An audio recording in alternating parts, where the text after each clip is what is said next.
the number one podcast in the world for growing your insurance business. I'ma do whatever it takes, getting it done, any means, get rid of these snakes. Now I'm up in my stakes, going all in like get rid of these breaks. Now I ain't never gonna break, double my pace till I go down one of the greats. One of the greats, whatever it takes, whatever it takes. Can't believe I'm doing this. Having fun, so that's all. We like the life.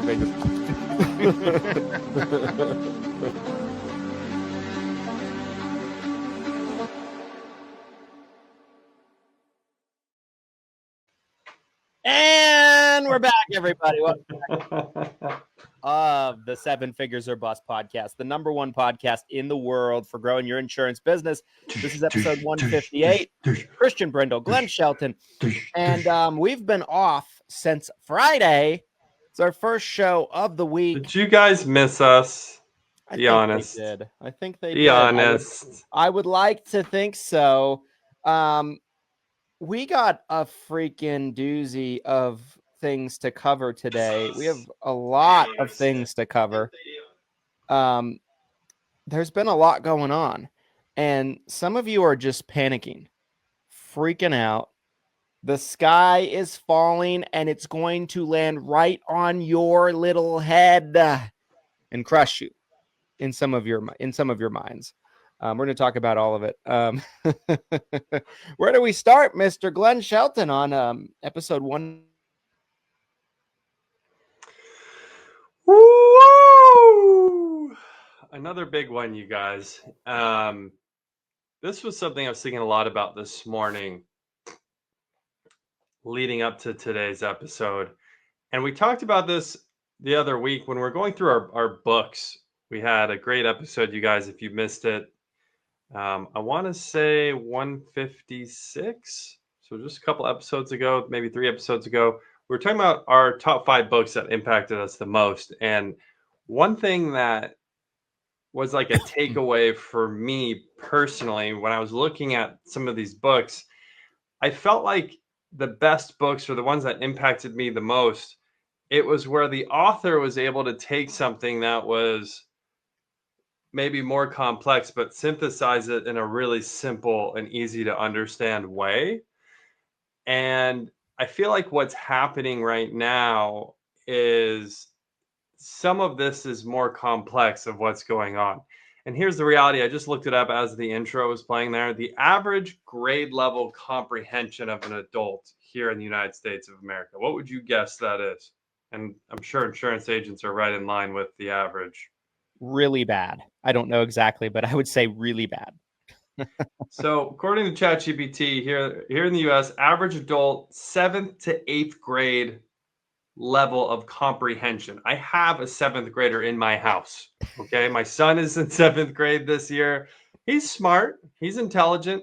He's also not an adult who is trying to sell during AEP with everything going on right now. So what I think is happening, because it's been, the word that Christian keeps using, and I want to punch him in the face every time he says it, is unprecedented. He texted it to me probably a dozen times over the past couple weeks. Unprecedented. Unprecedented. And nice colorful word. Yes, very colorful. And what I feel like is happening, because we've gotten some wild responses from you guys. Oof. Personally, publicly. I've seen it online. I've seen it in my email inbox, my DMs, Christian, same as well. And what I think is happening right now is you have this complex organism, which is the senior health insurance space. It is a living, breathing organism. It is changing. It is fluctuating. There's ups, there's downs, there's changes happening. And because this is above that 7th grade level comprehension, the reaction we're seeing from you guys, and I'm scared because I feel like I'm the one leading off with like being a little bit edgy or mean here. I thought I was going to have to put a muzzle on Christian today a little bit with this episode. And here I am leading with this, but what the goal is, to really wrap up this point here, the goal is, how can we take what is definitely well above a 7th grade level comprehension of what's going on in the senior health insurance space.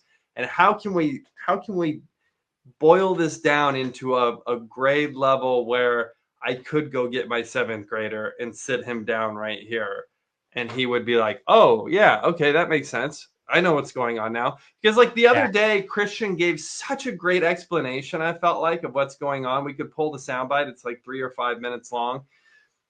But I don't think it was a 7th grade level understanding of what's going on. No, it definitely wasn't. And, you know, it's so funny to me because I've had a lot of thoughts swimming through my mind in the past couple of days.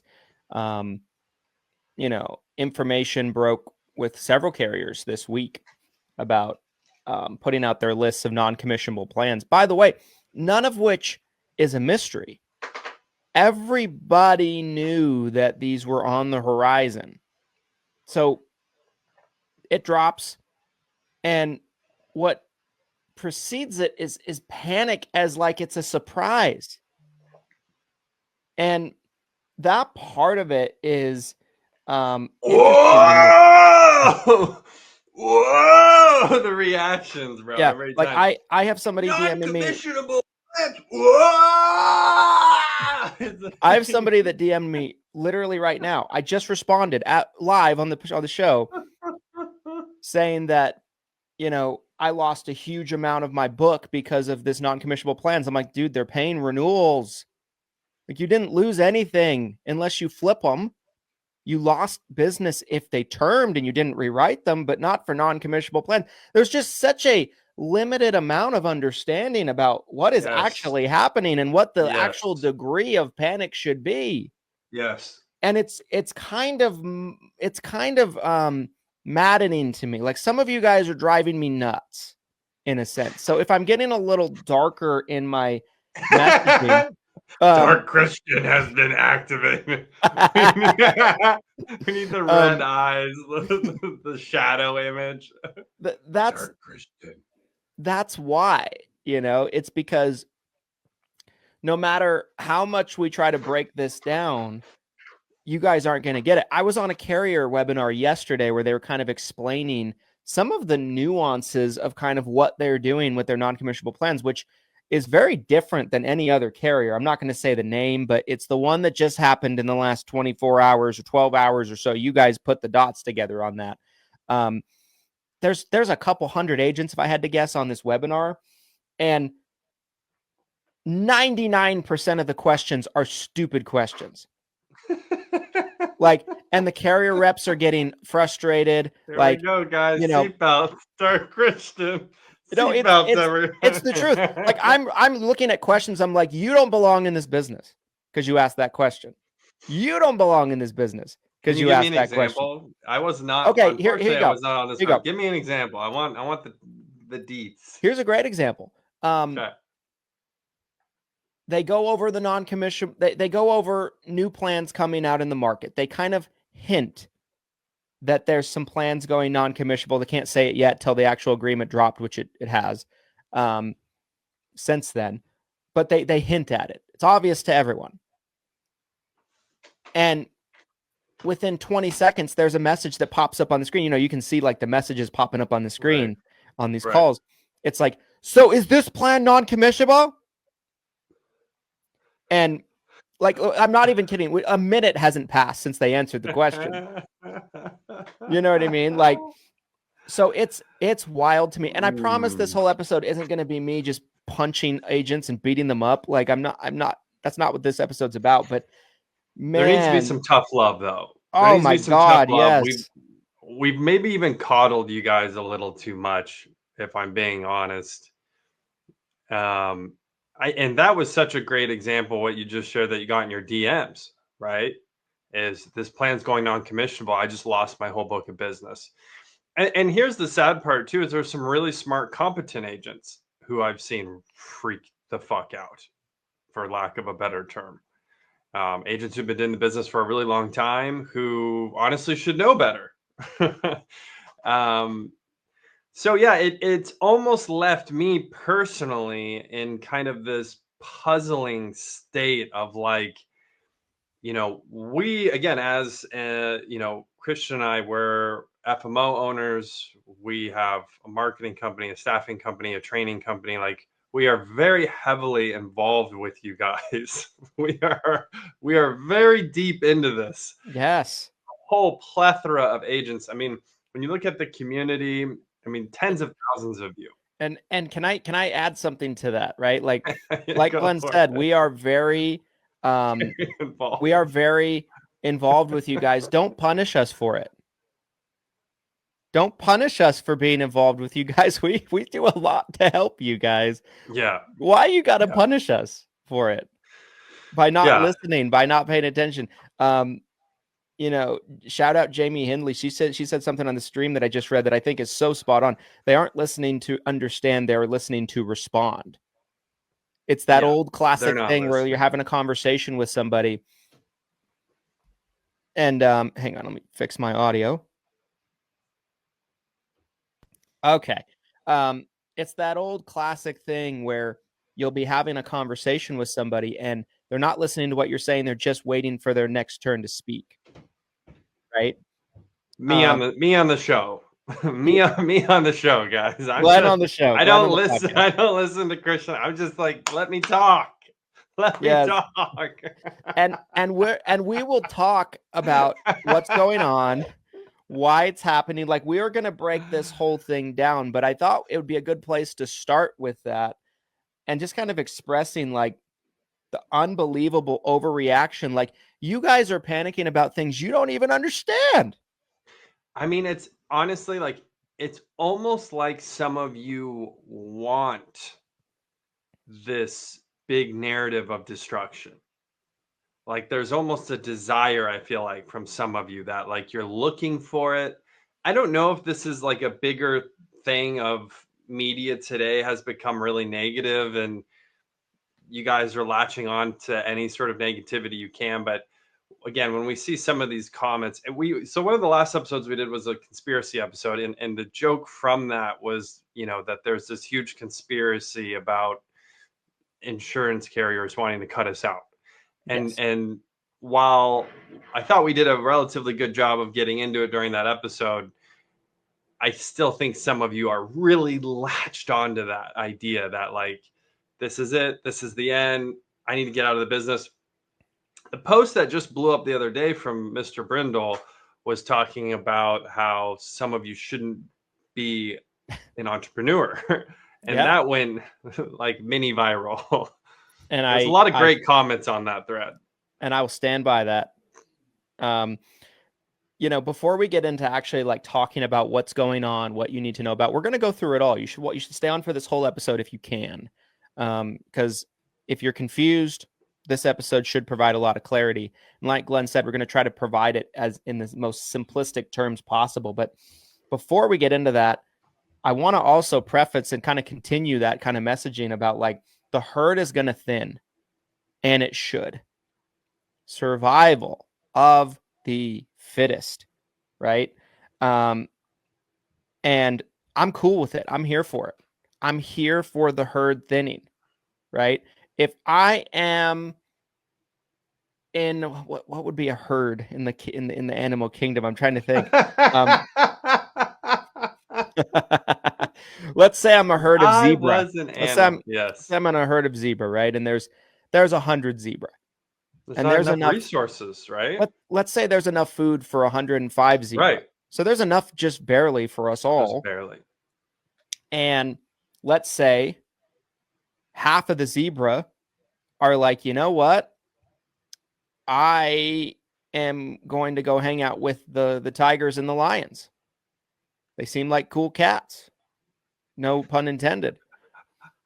They won't eat us at all. They leave. I'm cool with it. If I'm one of those zebra that's sticking around, there's 50 zebras left with twice as much food as we need. I'm going to gorge those resources. I'm going to become a fat zebra, an obese zebra, because I'm going to be eating a lot. The bad part about that analogy is that, Christian's saying there's 100 zebras and enough room for 105. There's actually room for way more agents than we even have license. It's the margin's huge for all of us. It's not a 5% margin. It's massive. But at the same time, it's going to benefit all of us by the herd thinning, like Christian said, because it's just going to be even more of an abundance for those of us who are willing to do the reading comprehension and understand what needs to happen. And I'm completely excited about the herd thinning and many of you getting out of the business. It might sound cold. I want all of you guys to win, but I really don't care if you win or not if you exhaust me. And some of you are exhausting me. So that being said, I want to talk about today's sponsor because I feel like we're probably gonna get an hour. We're gonna go, and then we won't look back. Yeah. So today's episode 158 of the Seven Figures or Bust podcast is brought to you by Hire Heroes. If you're looking for a vetted virtual assistant, there is still time for this AEP 2026 to have someone get transplanted from our vetted pool of virtual assistants into your agency. We have a webinar tomorrow at 11 a.m. Pacific Standard, 2 p.m. Eastern. I'll make sure the link is in the comments below this stream. You can also find it, I believe, on hireheroes.com. We are going to be doing a limited time bonus as well through the end of the week. So if you need a virtual assistant, don't wait. We are at the absolute final hour here before AEP starts. Now is the time. If you have procrastinated bringing someone on to help, grab a virtual assistant now. Head over to hireheroes.com, HIREHEROES, hireheroes.com. If you want to learn more about Hire Heroes and how a virtual assistant can help you this AEP, tune into our webinar. It is how to triple your business this AEP. Again, I'll have the comment in the link in the comments below the stream. All right. That being said, jumping right back into it. So I think the best thing we can do and how we can be most helpful to you guys is how can we simplify what's going on. And I really think we got to keep it grade school level simple. Let's do it. To try to make this as digestible as possible, because if we got into the weeds on Inflation Reduction Act, and like if we really gave the full 10-minute definition of what's going on, I think people's eyes glaze over. They don't listen. So I think if we keep it really simple, we can have a deeper impact. That's kind of my thought. Let's take baby steps. Okay. All right. So baby step 1, Inflation Reduction Act takes effect for the $2,000 cap January 1st of this year. Okay. All carriers are capped at $2,000 prescription costs, max out of pocket. They've never had to do that before. So they're paying a lot more out for medications. A Medicare Advantage plan is made up of a lot of different things, not just prescription drug coverage. So in order to afford those extra claims, they have to shift around benefits from other places. In order for them to shift around benefits, they have to isolate plans that are going to have a future. Okay? Plans that don't have a future that they could afford to cover people before with, but they can't afford to cover people now with this change, are going non-commissionable because it's too late to terminate them because they've already been approved by CMS. They're locked in for next year at least. They cannot terminate them, but they're going to lose money on them, so they want to stop the sales of them. They're planning on terminating most of these plans in the future. So in an oversimplified explanation of what you just said there. Yes. These plans have had higher usage because, again, insurance at the simplest definition is the insurance carrier is the business that's taking the gamble that they're going to collect. And again, Medicare is a bit more complex because a lot of times you're not getting a premium from the actual Medicare beneficiary. You're getting government reimbursement, right? A reimbursement from the federal government that fluctuates based on your area, based on your star rating, based on what kind of plan it is. So the simplest explanation of this that I feel like we can give you guys is the cost that the carrier is getting from the government versus how much the cost is to cover that beneficiary. That's the two numbers here. If the cost or the usage of the plan by the beneficiary is exceeding what they're collecting on that plan, that means they're losing money. That means they're taking a loss. Am I correct? Yes, but it might not always be that they're losing money. It might just be that their margins that they want to see, that their shareholders want to see, is much less. It's slimmer. Right. So they might still have some sort of a profit, right? But they can be much more profitable on these other plans that they remain either less. Great point. So they're either less profitable or they're losing money on the plans that are exceeding the usages that they were anticipating. Yes. That is the most simplified explanation that I feel like we can give you guys. That is why these plans go non-commissionable, because if they continue to pay commissions and we kept putting seniors or beneficiaries on those plans, that is affecting their long-term profitability as a business. So the next question that someone might be asking themselves is, how do you know? How do you know? First of all, I'm very connected. Glenn's very connected. So that's how we know. Number one. But number two, even if you weren't that well connected, you can pay attention to the trends, right?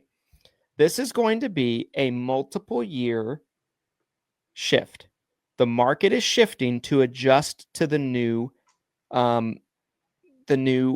structure of what a plan needs to look like to be profitable. The whole market needs to shift. And it will take a couple of years. It's not something that's going to happen in 1 year or overnight. There's going to be a multitude of moves, and we're going to see more non-commissionable plans in the future. Hear me out. So next time you see more non-commissionable plans, calm down. Go back and watch this again 3 times if you have to. So it's going to take multiple years.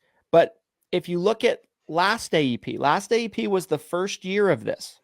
If you paid even closer attention, there were some carriers that were preparing for this 2 AEPs ago because they knew this was coming. They started to digress benefits, right? But last year, there was a record margin of plans terminated and a record margin of plans that went non-commissionable. Also, the time of year they went non-commissionable.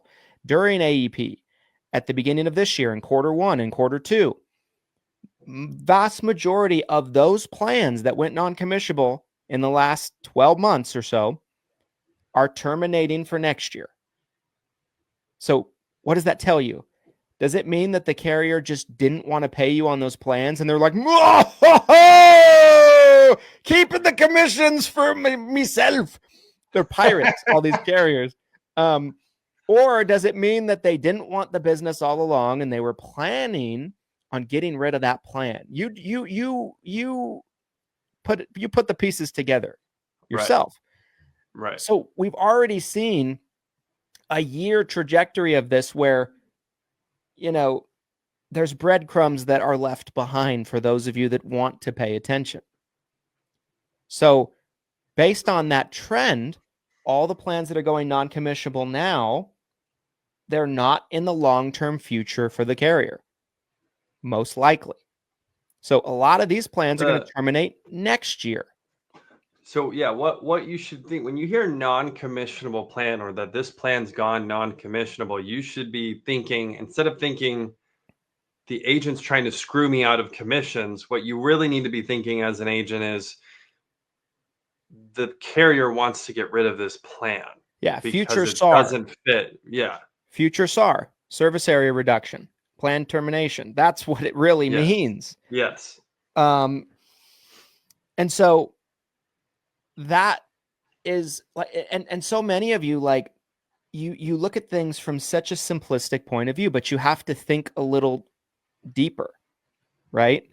You know, there's a question here too I want to read, because I'm sure there's Sure. a lot of agents who are wondering the same exact thing. So from Ryan says, so when they say plans are non-commissionable, does that apply to their call centers as well? Sure. Yes. Yeah. They it's are everybody. They're not only making the plans non-commissionable, they're suppressing them. They're trying to not make it to where someone couldn't enroll from the public, but it's harder to find the plan. It's more difficult. They don't want the business on these plans. Doesn't matter who's writing it. They don't want it. It doesn't Right. matter if it's a call center, an independent agent, a Monpa, or, a Fortune 500 company. They don't want the plan. Right. Period. And if you see some of this, right? So yesterday, and this week, there's a carrier who I'm not going to name, but I want to talk about this in terms of what they're doing. Hopefully you guys can kind of put the pieces together in terms of who I'm talking about. But they put out in the last 12 hours, basically, their non-commissionable plans. And I'm seeing comments where the people being like, so every plan is non-commissionable. I'm terminating, self-terminating. This reminds me of the CMS thing where it's like, my FMO just closed. Final rule. That's what it feels like. That's really what it feels like. So this carrier in particular is doing something that I haven't seen any others do. They are not only making it in these plans non-commissionable, but they're putting out in a lot of markets new versions of those plans that look alike. They look almost identical, and they are commissionable, but they have in many areas a reduced service area. So maybe there was 8 counties in the service area on the old plan that went non-commissionable, but the new lookalike that comes out that is commissionable, it has 4 or 5 counties. It's a reduced service area.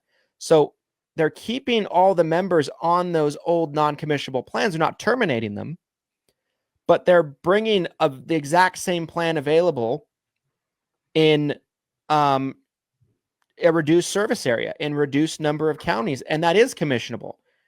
So it looks on the surface like there's this huge list of non-commissionable plans, but they're basically giving you all the plans back in many areas to sell. It's just in a reduced service area. What does that tell me? It means that some of these counties, and if you look at a lot of the counties, a lot of times it's rural counties that they're reducing the service area. They want to focus these plans, and they want to have these plans available in service areas that's profitable. And they want to move away from the unprofitable counties. But at the same time, they don't want to terminate all those members. It's probably too late in the game to do so anyway. So they're playing a different game, you guys. So there is a huge, huge amount of new plans that's available from this carrier that didn't exist a week ago, that wasn't on the first looks, that your carrier reps didn't even know about. Never seen a carrier do that before, by the way. I never have. Unprecedented. Unprecedented. So, like for us, right? Like our number one plan for this carrier went non-commissionable in Utah. And I'm like, damn. And then I find out the exact same plan's available. It's identical. Identical. The same everything. But in a smaller service area where and it's in a service area where we sell. So I'm like, oh, we're fine. We still have our same plan available. It's just a different plan code. And one thing that's been reiterated to me that a lot of you guys have panicked about as well is they have made it clear that if you move people that are going non-commissionable to these new plans that are coming out, if that's happening in your area, I don't think it's happening everywhere, but it's happening in a lot of markets, they will cut your commission. It will be cut. And so people are like, they're cutting commission on all new business. Right. Cutting commissions. That's the other one. It's like, they don't like want Paul you Revere flipping those members. they don't want you flipping those members to these new blocks of businesses. They want them to stay where they are. Yeah. So they're de-incentivizing you from flipping. Again, chess, not checkers. The carrier is not doing some simplistic, oversimplified thing that you might think they're doing. It's not a twirling of the mustache. Keeping the commissions. Money, money, money, money, money. Like, it's not that. That's what you guys picture. But in reality, they're trying to figure out how they can navigate, shift, survive, and be competitive during this process, during these multiple year shift process. Chess, not checkers.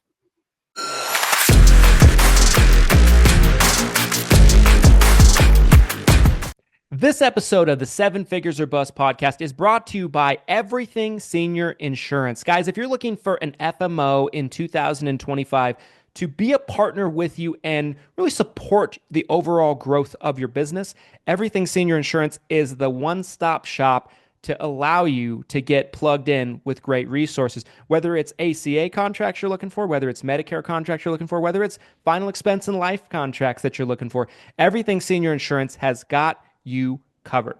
We provide a free CRM in 7-figure CRM to all of our agents that meet the proper requirements on their contracting and have enough contracts with us. We provide discounted leads with Lead Heroes, discounted virtual assistants with Hire Heroes, and we provide just year-round support to just be there and help you out in your business, as well as fantastic training. Glenn, what do people need to know about Everything Senior Insurance, the FMO? At Everything Senior Insurance, we've really combined all of our resources to create an FMO that can be a true one-stop shop for a senior insurance agent. Most FMOs have only maybe one resource or even no resources beyond offering that contract. We want to provide value to you as an agent to help you grow your book of business. Or if you want to create an agency, we want to help you grow your agency. And there's so many resources that we have put together to really help you grow your business. So if you are looking for a true partnership, someone that will invest in your business, please reach out to Everything Senior Insurance. We would love to help you grow. Thanks for listening to this message. And now back to the show.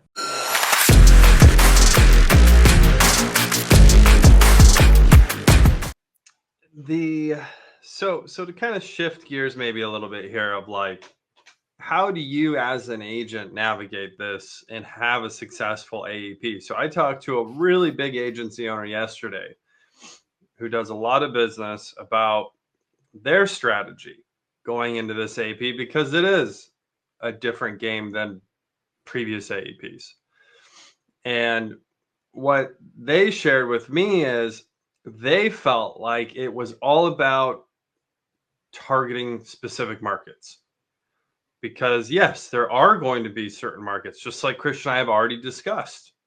There will be certain markets that are going to be a lot less competitive or a lot more difficult to write new business. Whereas other markets will be extremely competitive, and it will be, in some areas, essentially the same type of AEP that it's always been.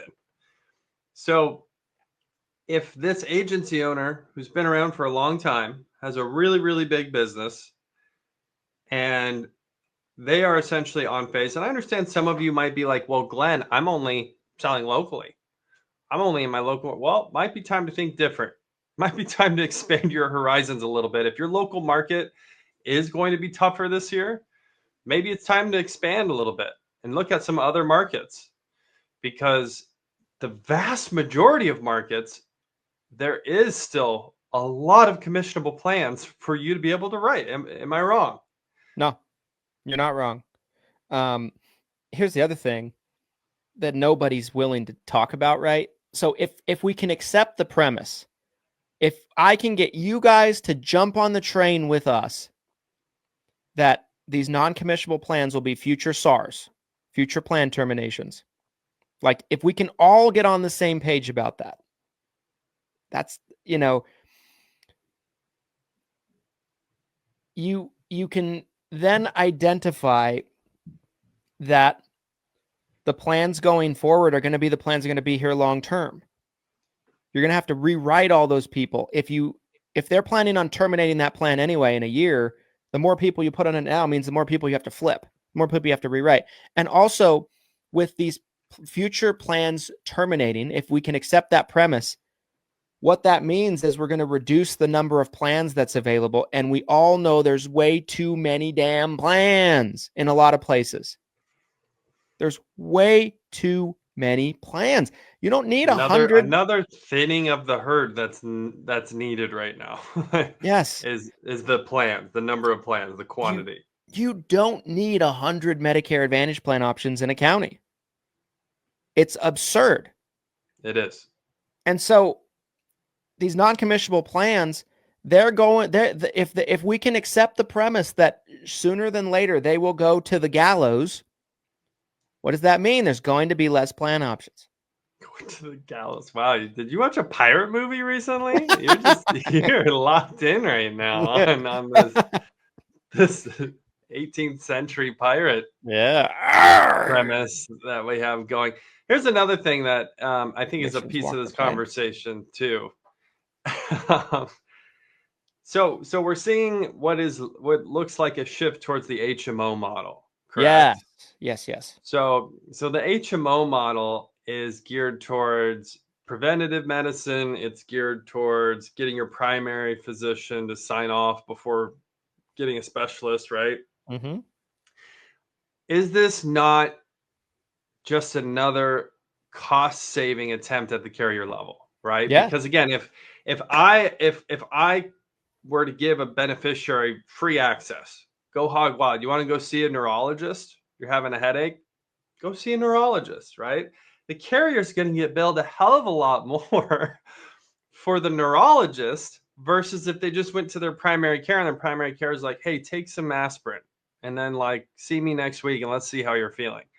So again, that's another costly, not to mention, and I don't have any studies that I can like screen share right now, but I know for a fact that for every dollar in preventative medicine versus treatment, it's something crazy like every dollar that goes towards preventative is like $4 saved or something. It's a massive number. If someone has a link, by all means, feel free to share it.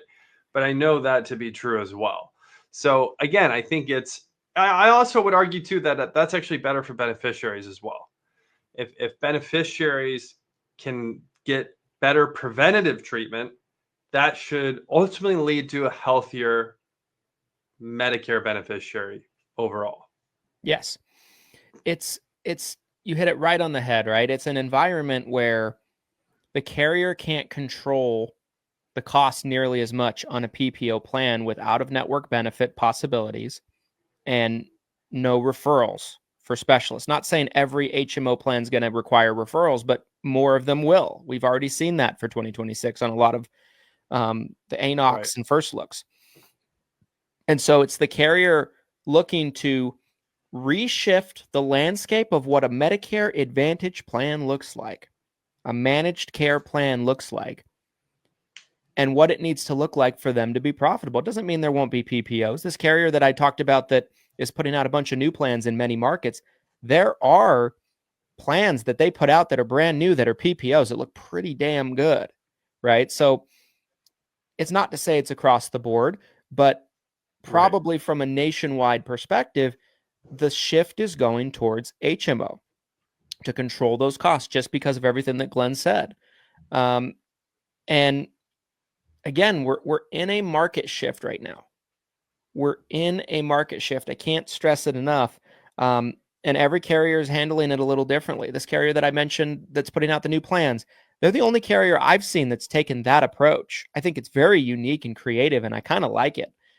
Where I don't like it is how hard it is for the average agent to understand what they're doing. But if you understand what they're doing, you're like, you're giving us new plan options that look identical to what's going away.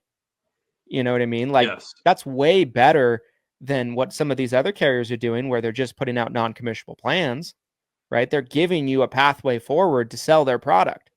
Now, the learning curve is going to be, dare I say, unprecedented for the agents.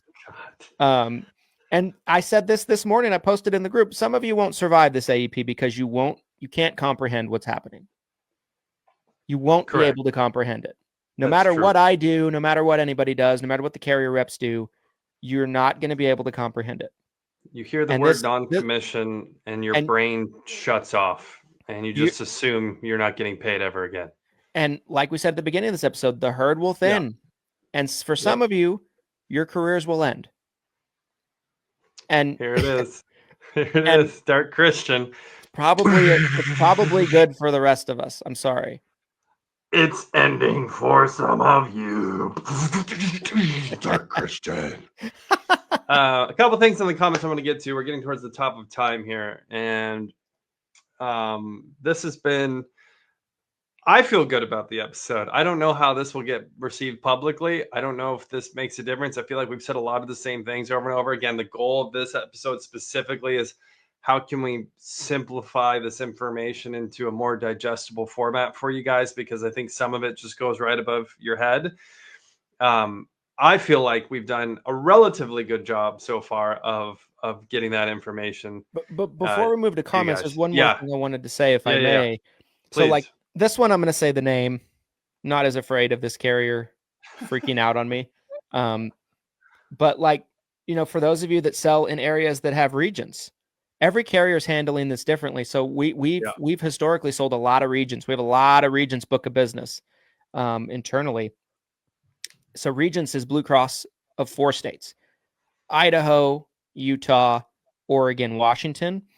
And they put out the announcement yesterday that they're not allowing any new agents to contract for their Medicare Advantage product. I haven't seen a carrier do that yet that I've seen, at least out of our carriers.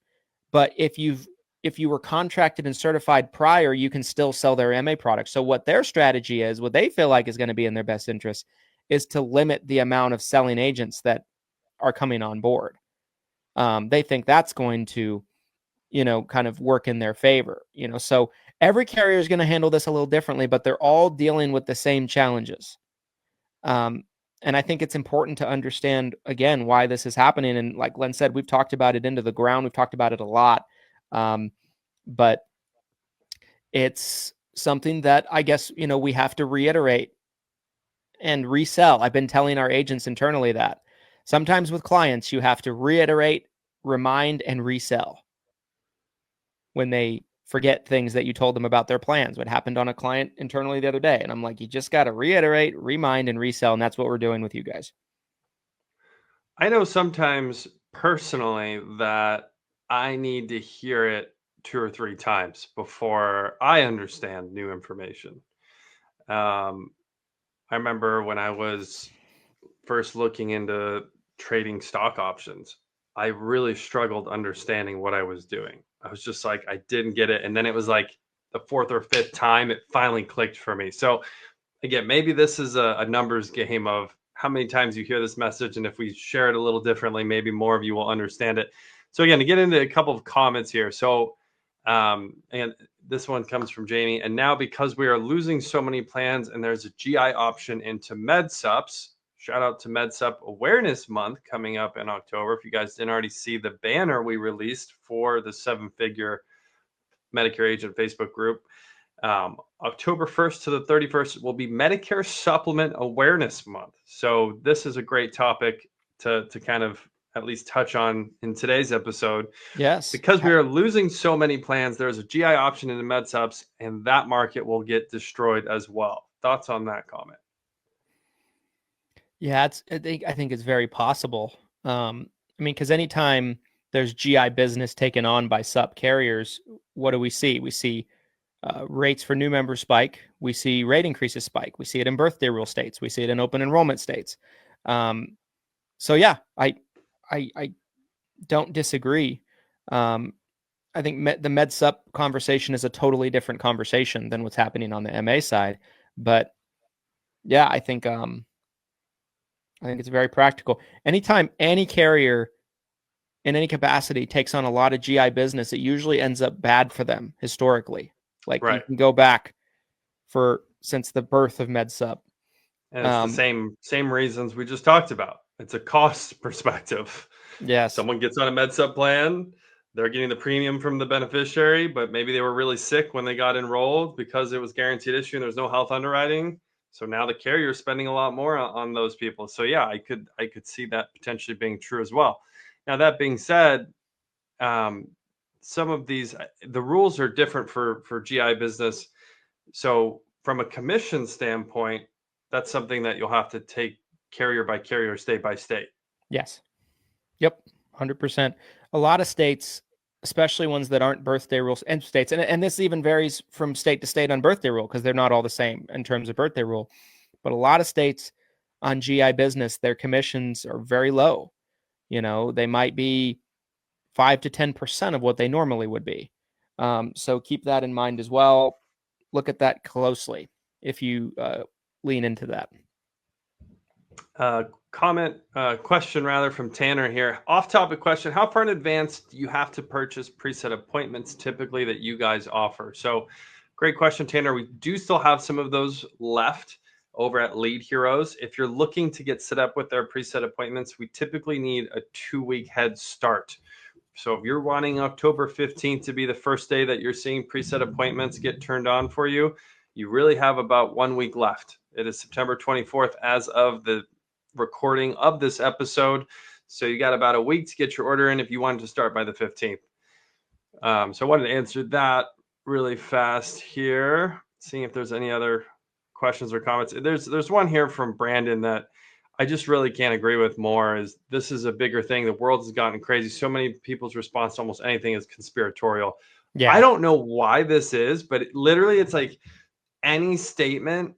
I mean, it could be like Blake Lively's pregnant and you guys are going to come up with conspiracies that it's not Ryan Reynolds' child. And, it's someone else's baby. Like, for whatever reason, there is this conspiratorial response to anything. And so that's really what we've seen with the word non-commission has been a trigger point here in the industry for you guys.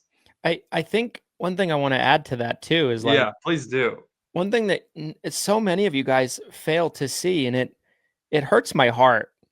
It's like I'm living, it's like I'm in the Matrix and I'm Neo and I'm walking up to you and I'm shaking you because you're in a computer and I'm trying to get you to see it. And you're just Take the red pill.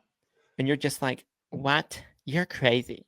And I'm like, the agents, they're coming. And Agent Smith. Yeah. Mr. Brindle. So anyway, but what I'm talking about, what I see that you guys don't see, and Glenn of course sees it as well, and there's some of you that do see it because I've had conversations with you privately. Again, the market is resetting. What does that mean? A lot of people got to change their plans. There's never been more opportunity to capture a lot of new business easily. The market's resetting. It's a transfer of wealth before our very eyes in our space. Correct. Millions of beneficiaries are having their plans exited in their areas where they have to get on a new plan. Talk about a layup, right? You don't even have to convince them you're the best person to work with. You just have to help them, provide them the service that they need. Throw them the lifeline, throw them the buoy, get close to getting that lifeline out. They're going to grab on. I mean, it really can be easier than it's ever been. A couple other comments here. Here's one of my big concerns, and I said this in a text to Christian last night. Non-commission isn't a worry. So this is from Michelle. Non-commission isn't a worry. Just remember which plans are paying is the brain fog for me, hence my list. So this is what I was saying last night is I have a concern, and I feel that this is going to happen to a lot of you, where you're going to write a ton of business on what you thought was a commissionable plan, but it ended up being a non-commission plan, and you don't get paid. But enrollment platforms should save a lot of you from that. A lot of them will.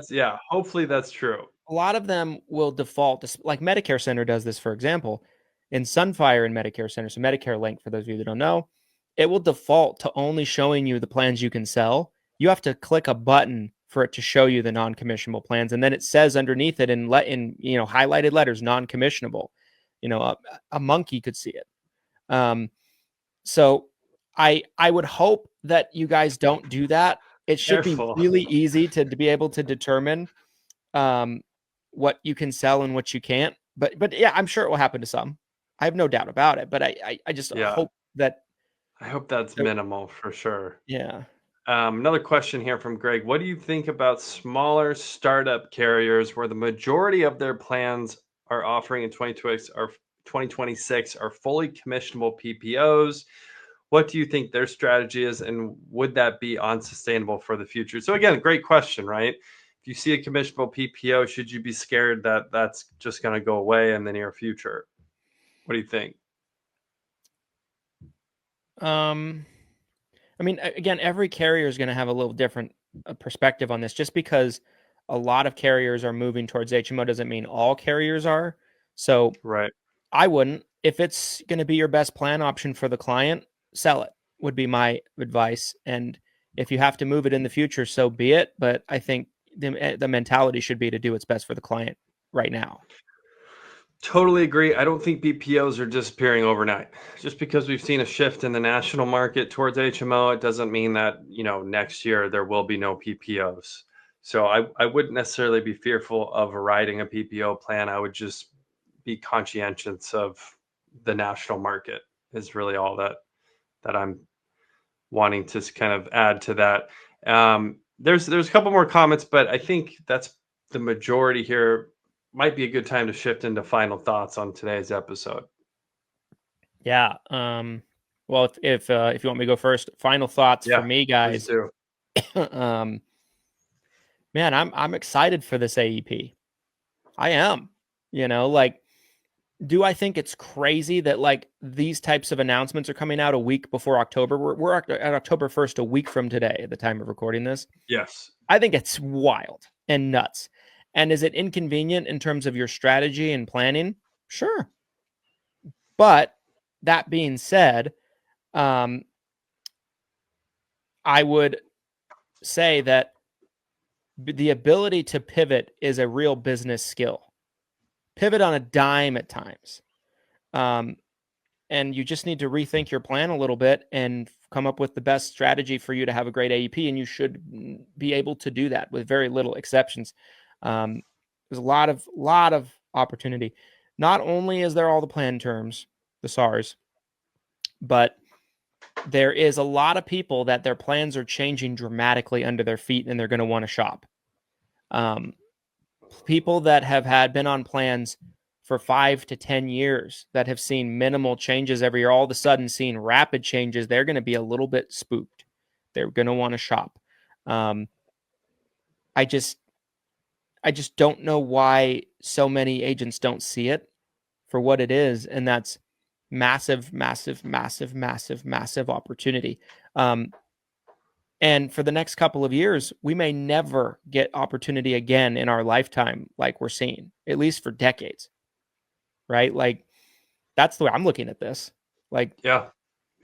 This is an opportunity that doesn't come every day. And so when I see people getting out of the business and selling their books because they're scared, and I'm just flabbergasted, to be honest with you. I'm just again, I'm in the matrix and you're in the matrix and I'm trying to get you out. You got a tube in tube in the back of your neck. You got a tube in the back of your neck. You're in a giant container. I'm trying to get you out. This is you. And I'm like, and you're like, no, I like it here. Those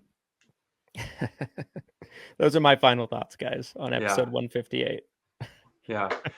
Guys, keep the comments and questions coming on this live stream, on this video, whether you're team replay or you're here live with us right now. Christian and I will try to do our best throughout the day or throughout this week to get back and answer. We don't always do that, but this episode specifically, I want to try to make sure we get to as many of you as possible that have questions or concerns. I see there's still some more questions coming in, and we're kind of out of time here on the live stream. But if you are confused, it's okay to ask questions. We're not trying to shut you guys down who have questions or who have concerns.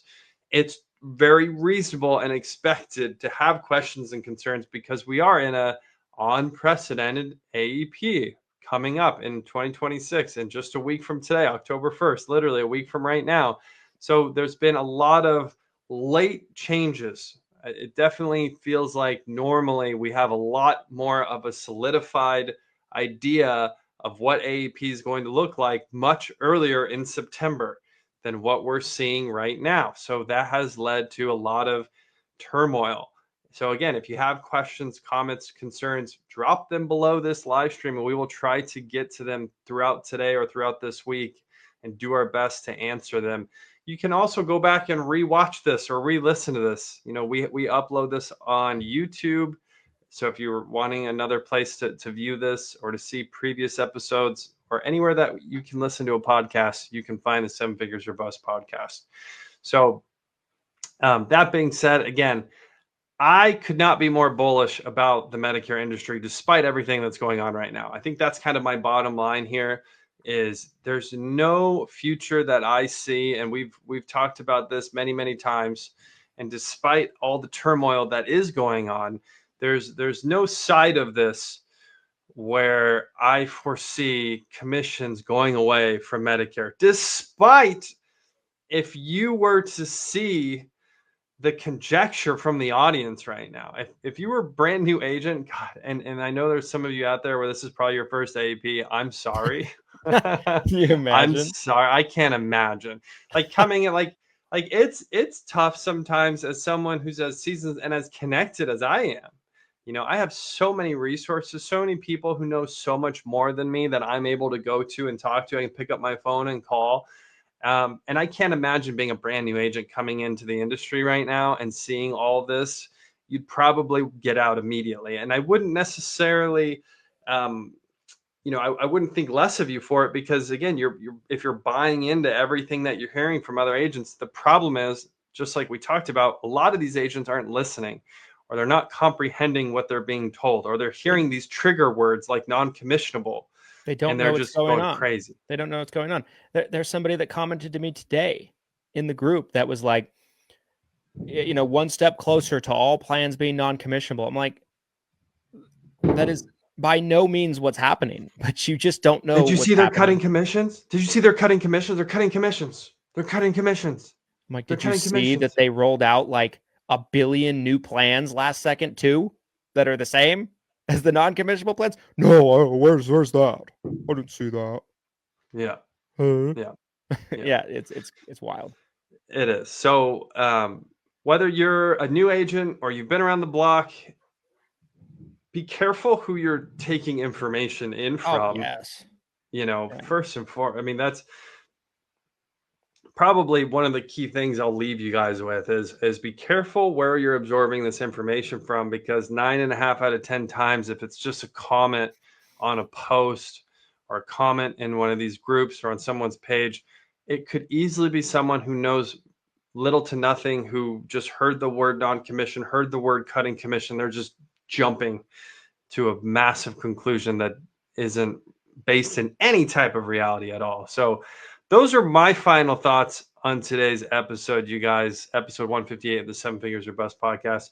Christian, take it away. What else do the folks need to know? Guys, great episode. Appreciate you watching all the way to the end. Make sure that you pay attention to the horizon for Medicare Supplement Awareness Month. We will #save the subs, and we'll learn more about that. We'll learn more about that as time comes. But October is Medicare Supplement Awareness Month, now and forever. This will be a yearly trend. And just like the whales need to be saved, the sups need to be saved. And you'll hear more about this as we go. Again, appreciate you watching all the way to the end. Episode 158. If you're watching on any platform, regardless whether it's live, whether it's on the replay, whether it's audio, whether it's video, make sure to like, comment, subscribe, give a 5-star review, whatever the platform of your choice allows you to do to support the show. We certainly appreciate it. It helps more agents find the show who need to hear this information. And we'll be back next time with another jam-packed episode. The 7 Figures or Bust podcast. Here's to your massive success and a monster AEP. Thanks, guys.